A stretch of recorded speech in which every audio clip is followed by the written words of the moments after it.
Insights with Terri Ep.149, a weekly look through the eyes of predictive astrologer Terri Ep.149. Here's Terri. Hi everyone, Terri here. Thank you so much for listening to this podcast and taking your time and sharing it with me. We will be talking about the week of December the 4th through the 10th, 2023, creeping up to Christmas. Wonder how many people are ready. I wait to the last minute. I always admire the people that get it done way, way ahead of time.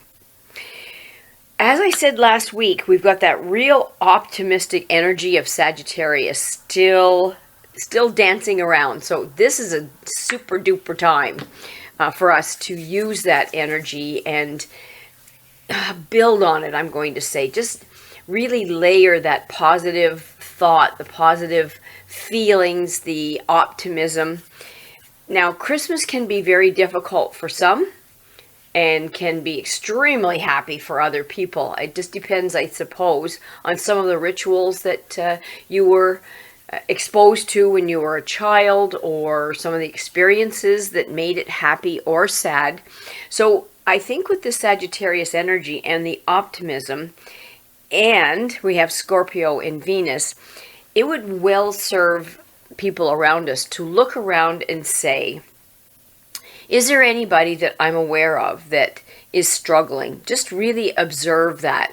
And is there anything that I can do to help that? Maybe have a dinner together, or just some company that isn't so fancy that becomes a real big event and not fun. Is it something that you could put together in maybe a banquet and everybody bring a dish? Just to look around and say, who's struggling? How can I help somebody that's maybe starting to withdraw or feel sad, or just looking at that. I watch my dogs a lot. They can't come up to me and say, "Mommy, I'm having a really hard day." So the body language is everything to me. I've got a very, very nervous dog, and I don't know what gets into her, but every once in a while you can see a very worried look on her face. She's worried. And I'll bring her over to me and I'll have her sit in my lap, or just pet her head or hold her and just tell her how amazing she is, knowing she doesn't know what I'm saying, but she can certainly feel what I'm feeling and pushing towards her. And if we can just treat our friends as good as we can treat our dogs, sometimes it would be pretty terrific. And we've got that Sagittarius energy in Mars still, which will lean us towards the spiritual part of things. So maybe it will offer us the opportunity of seeing things a little bit bigger, in a bigger picture, a little different than what we're used to. And that being the case, then possibly we can understand how to become more, to evolve, to be better tomorrow than we were today, and always strive for that. Just I know myself, I'm always working at it. I don't succeed, I feel, most of the time, but I want to be a better person tomorrow than I was today. Today, maybe there were things that I slid through or I didn't address and I should have. And what can I do tomorrow to make that different? So that's all the energy that we have above us. Now, a little bit of a warning, kids. Mercury, the planet of how we think, how we process, that right now is in Capricorn. But it's going to go retrograde on the 13th. Now, that's next week. I'll discuss it more fully on the 13th. But just a heads up, if you have to travel, don't. This is the time that we really make mistakes. So if there's any way that you can get yourself off the road, or just be prepared for things going Murphy's Law type of thing, that's what Mercury in retrograde does to us. And particularly when it's in Capricorn, because Capricorn is the one that's responsible and wants to get everything organized and done well and perfect. When it's in Capricorn, it puts a lot of pressure on us and a lot of mistakes are made. So just really be aware of that. I had to go next week I was supposed to go and do something in the States, and I pumped it up to this week. I just would prefer not being the victim of somebody else's mistake. You know, them looking at the red light and going, what does that mean? Or going through a red light or a stop sign because they're thinking and processing slowly. I just don't want to be I just don't want to be part of that if I can help it. Now, the number that was given to us for this week is the number 5. And number 5 needs movement. It requires and longs for change and travel. And here I'm telling you, don't travel next week if you can help it. That's for about 3 weeks too, by the way.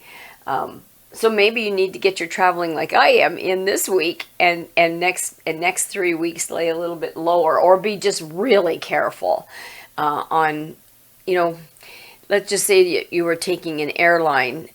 I'm not sure that I'd be comfortable with not having some form of proof that I had the ticket, or just, you know, just be ultra careful in what you need. This is the time.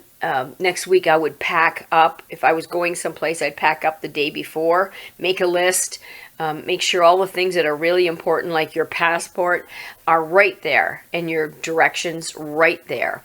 Maybe call and confirm.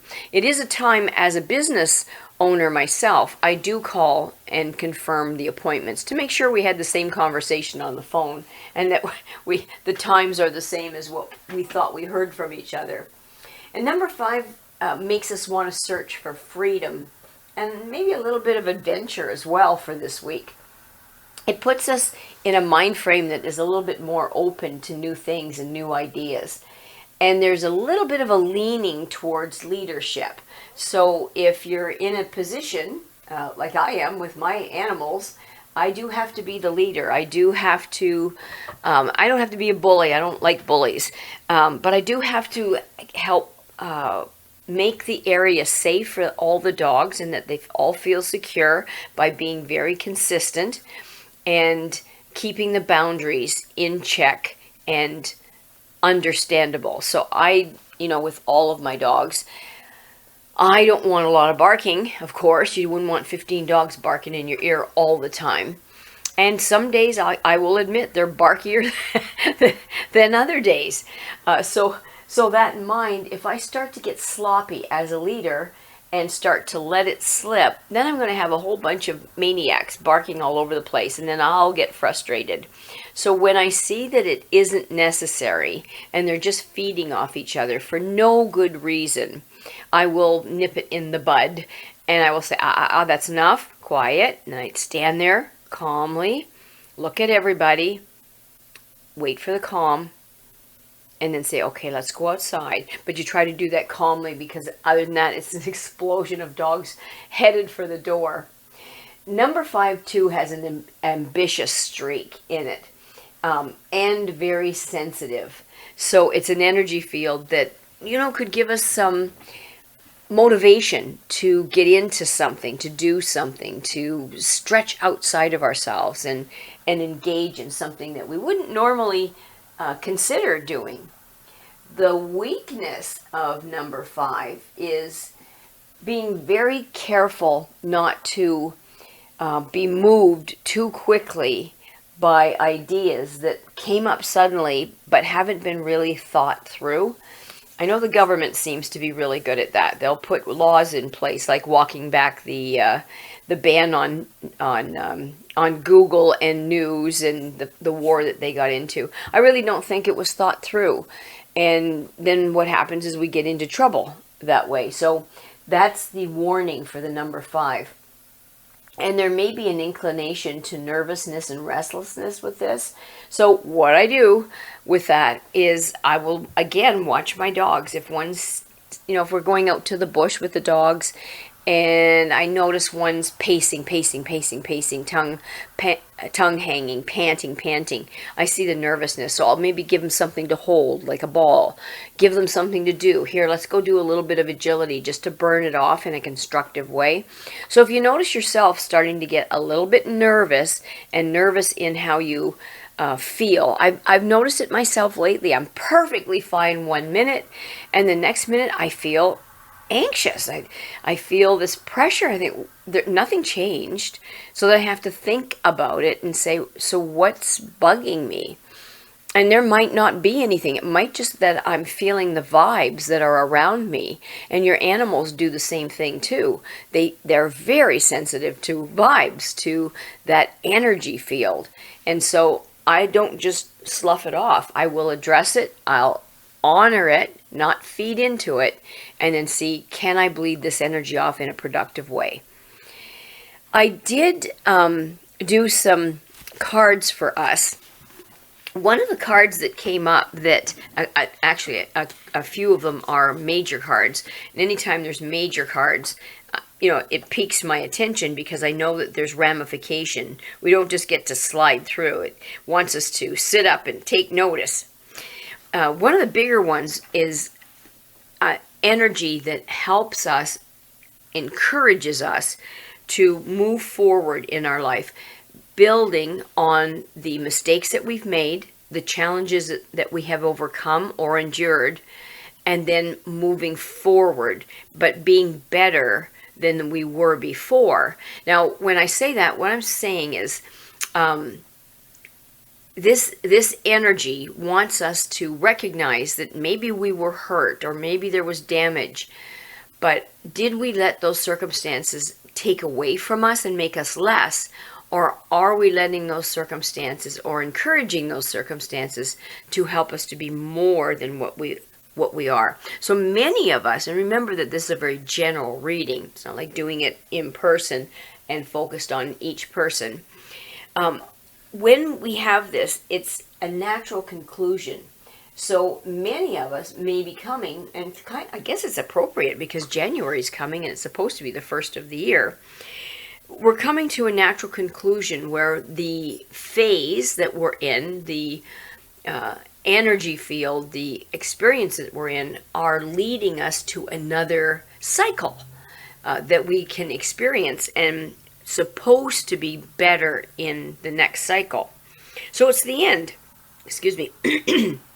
And they want us to recognize that we had the opportunity to be fulfilled, to have an accumulation of experiences that made us more golden than less golden and more harmonic, and our well-being should be in a really good place. If you're not there, just take a step back for a moment and say, what experiences have I had in the last little bit that have taken away from me rather than added to me? And how could I change the way I'm thinking about them or the way I'm being affected by them? How do I make myself more by these circumstances that I've just endured in this last year?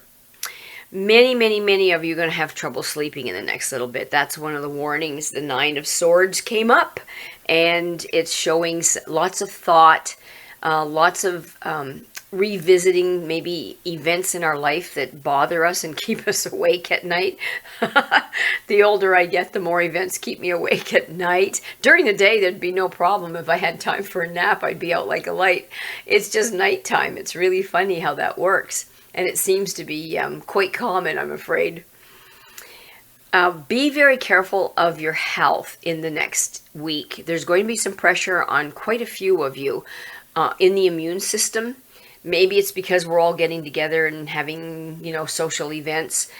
So there might be a surge in some illnesses and pressure on your immune system. So if you know that, what are you going to do to make your immune system a little bit more functional and have a little bit more stamina? Might be vitamins, it might be more sleep, it might be something that takes the pressure off you so you're not so stressed, or at least recognizing that stress.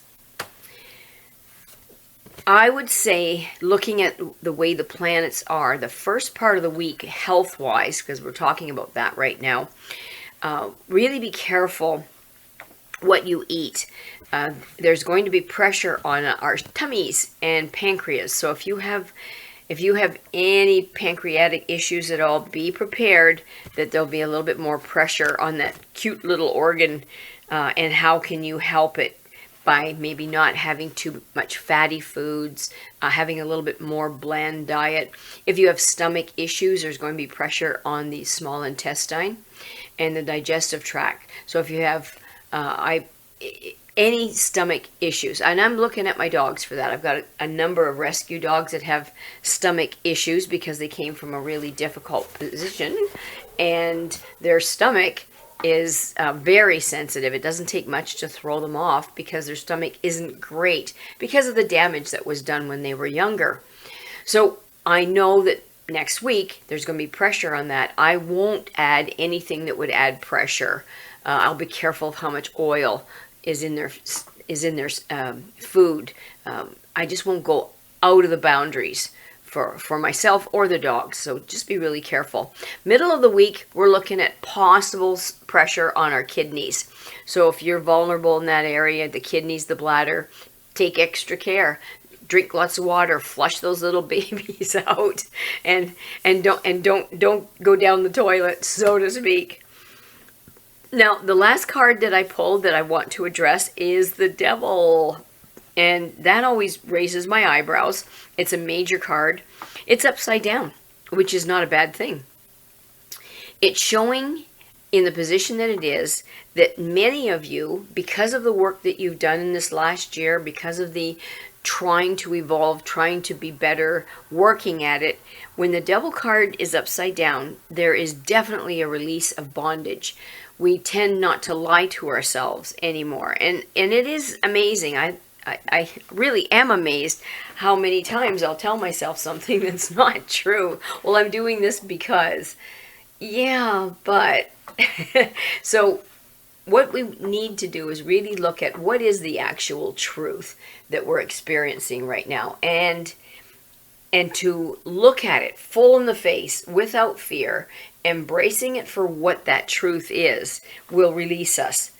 So it's confronting our fears. And then if we do confront our fears, that chain that's around our neck that's been scaring us forever is a release. I swear, if that's the problem that we're having with most humans right now, with the politicians, the politics that we're going through, so many things, fear. It's fear. And when our politicians feed on that and exacerbate it, it is not helping the situation at all. So we could be released from that bondage by this Devil card if we look at it for what it is. If you look at somebody's speech, are they fear-mongering? Are they trying to scare you into thinking the way they're thinking? Look at it. Be honest with yourself. It's the power of positive thinking. We talked about that all last week. It's so important right now. So important. So we're going to be cutting the ties that bind with this energy field right now. So we've got all these opportunities to make this really positive for ourselves. On that note, I would really like to take this opportunity to thank Charlie O'Brien for putting us on Spotify, on Apple iTunes, and Amazon Music Podcast, SoundCloud, and YouTube. And then when he gives me the YouTube link, I will put that on Facebook. And without Charlie, there'd be nothing. It would just be silence. Maybe that wouldn't be a bad thing. I don't know. So I'm wishing all of you a really great week. And if you have any digital needs, don't be afraid to Google Charlie O'Brien. He really is marvelous. And he's always helping people. It's amazing what that guy gets into. He just shared with me he rescued some kittens, and they all have new homes now. So doesn't that just warm the cockles of your heart? I just love it when I hear stories like that. So all of you this week, try to make a difference if you can. Just one little thing. One little thing might make a huge difference in somebody's life and your own. So thanks again. If you need me, give me a call or text 519-726-6699, or you can email me at terri.couts@gmail.com. And Charlie O'Brien has created the website terriworld.com. That's TERRI world.com. terriep.149dec.com, and he puts the weekly podcasts up there. And if you've missed any that you want to maybe refresh yourself or just go back and listen, he's got some archived as well there. Have yourself a wonderful week. Prepare for the Mercury retrograde that's coming, and be nice to each other. Bye for now. Thanks for listening to Insights with Terri Coots. Visit Terri's website at terriworld.com. TERRI world.com.